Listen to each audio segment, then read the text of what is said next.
Just last weekend, you had to call a fight with one of his stablemates, Oscar Valdez. Obviously, the whole situation with him testing positive for PED happened. You kind of voiced, how you felt about that, on the broadcast. So I don't want to dive too much into that, but I am kind of wondering, who do you think should have been responsible for taking accountability in that whole situation? I mean, to my knowledge, absolutely nothing happened to Valdez. I mean, I know he kept his title. I don't know if he was fined or anything like that. I can't remember. But I know even the next day after the fight, he was honored with a statue in his hometown. It's like the whole situation was just kind of swept under the rug, except for what you and Tim and what some of the other guys on ESPN were saying the night of the fight. Is there any one body that should have been accountable for saying, okay, this is what needs to happen, whether it's the commission, the sanctioning body, or the promoter, just anyone? I don't think the onus was on Vada. I think Margaret Goodman, her team, they did their part to the fullest. She said, hey, here's our system. Here are our bylaws, here are our rules. WBC sanctioned body, you want to implement our testing program, you want to be associated with us to be able to say that the fighters that fight for your belt are clean, you get the praise for that. There's articles where the BC and Mauricio Suleiman were praised for that. We're getting with VADA. And then VADA does their job, right? They don't have the power to stop a fight. They don't have the power to make a commission or anybody not allow a fighter to fight. So they did all that they could do. From there, it falls in the lap of the WBC, Suleiman, standing by what he initially set out to do, which is to have a clean sport and to make sure that his fighters, the ones that are fighting for his belt, are fighting clean. That was a great opportunity, even though it was inconvenient, even though you lose out on money, to make a stand and follow the morals and not the business. And they followed the business side, and that small commission out there in Arizona, they followed suit. So I think if anybody had an opportunity to make, a statement, it was those two people. It was the commission and the WBC. Mm-hmm. Well, I mean, obviously, like you said, you mentioned it was a business decision. Yeah. And honestly, I'm going to expect that in boxing all the time. I mean, it always leans more towards the business side. But having said that, I mean, the WBC, well, obviously the commission didn't step up. They were like, nah, we're cool. The WBC really didn't step up. I mean, they could have at least stripped him of his title or fined him or something. But knowing that they didn't step up, does it become the responsibility of the fighters themselves? Like, should Robson, should he have said, you know what, I don't want to do the fight? I mean, that would kind of be foolish because then he's missing out on a payday. But someone at some point is going to have to say, no, this is not cool, you know? And I'm not sure if the people that are in control of boxing doesn't seem like they want to do that. So does it now fall on to the fighters to have to sacrifice and say, you know what, I'm not going to fight him because he broke the rules?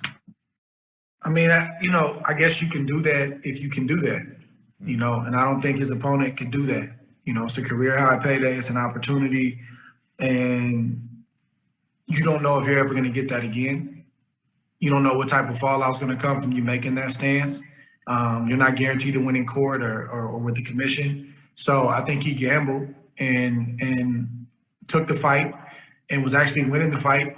And I think could have won the fight, like going away. He probably could have stopped Valdez down the stretch if he continued to press on the gas and didn't let Valdez off the hook.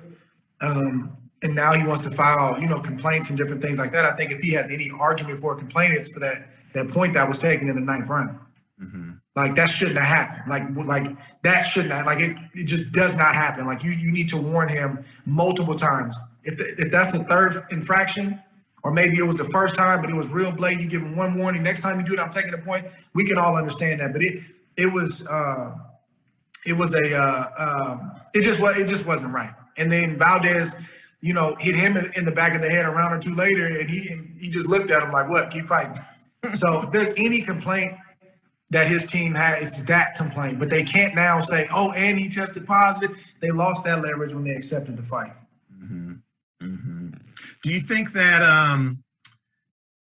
it's fair that now the entire team Canelo, Eddie Reynoso, that whole now people are starting to look at them a little differently. Now they're starting to get a blame. I think Canelo, the night of the fight, I think he actually spoke to ESPN and kind of shared his thoughts on the situation. But Eddie Reynoso didn't say anything. The trainer was like, I'm good, whether it was to you guys or even, my guy Sean was there covering the fight. He didn't want to talk to Sean. He didn't want to talk to anyone. And then after the fight, someone made a comment about that, and he replied to them, "Oh, I'm available to answer any of your questions now. I just didn't want to say anything leading up to the fight because I didn't want to distract my fighter," even though the fighter himself was speaking on it, and even Canelo was speaking on it. Do you feel like Eddie Reynoso should have spoke up and maybe taken some of the heat, not the blame, but taken some of the heat off of his fighter? I think if you're gonna be in the photo op post-fight, I think if you're gonna share in the praise and everything that comes with victory, I think you got to be in there in the fire with your fighter when something like this happens. I really do. So we didn't hear anything from Reynoso beforehand. You saw a couple of tweets fly back and forth about people hating on them and all of that. That's no hate. And you asked the question: is it unfair that the whole camp is kind of coming under fire? And I think it's part of the game. When you have that kind of history, and then something happens again with another one of your fighters, that's a problem. That's a problem. Like, Canelo fans are going to say it's hate, but it's like, where's the hate at? Right. You're calling it like you see it. Nobody came up with this.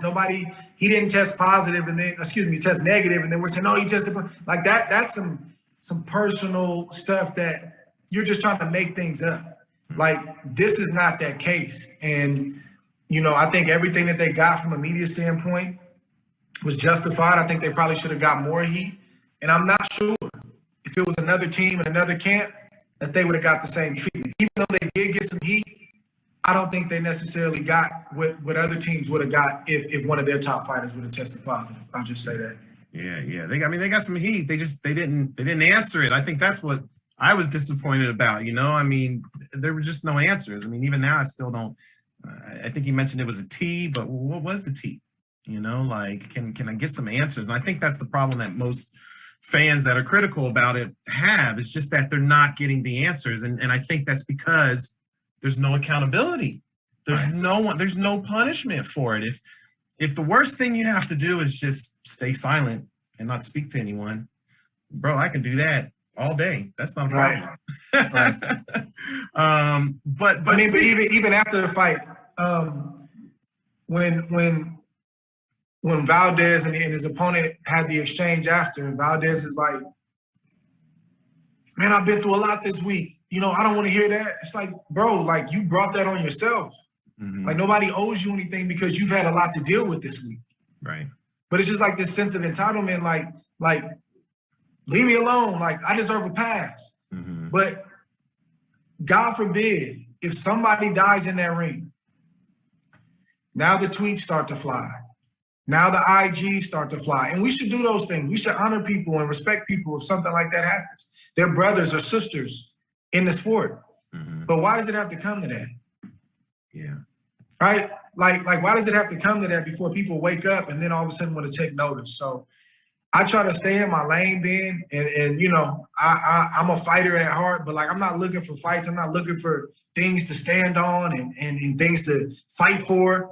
But when they're right in front of you, you got to speak up and say the right thing and do the right thing. And people, they're always gonna, and that's why I say, like, the social media, I don't go as social media goes or the internet goes, because people have been misjudging my intent since I've been a professional fighter. Oh, you're doing this for this. Once you understand that's how the game goes, you don't pay it any mind, because these people don't know you, they don't talk to you, they don't know how you feel about a situation. So you can't worry about that. But when a situation arises and it's the right thing to do, you should speak up, and I think you have to speak up. And I think if you don't speak up, or if you make excuses for what's happening, I think you become part of the problem, and I don't want to become part of the problem. And now that you're on the other side, that you're a commentator and everything, do you feel, do you feel more responsibility to speak up for situations like this? I mean, I know you've always done it in the past, but yeah. But now you have a much bigger audience. I don't feel like I have more responsibility because I'm just wired like this. This is how I am. Like, if you see something that's wrong, I got to decide, okay, is this my fight to fight? Should I be speaking on this, or is that something I got to let just work out? Okay, I feel it inside. I should speak about this. Then I spoke about it before I had, a microphone in my hand. And people don't know I did this on HBO too, but if something is wrong, a bad decision, or a fighter gets a raw deal, or this fighter's 7 pounds overweight, and we're not going to say nothing about it because he's the house fighter. He's the one selling all the tickets. You got to speak up and say something. So I don't have more of a responsibility, but I continue to have a responsibility with the seat that I sit in, if that makes any sense. Yeah, no, for sure.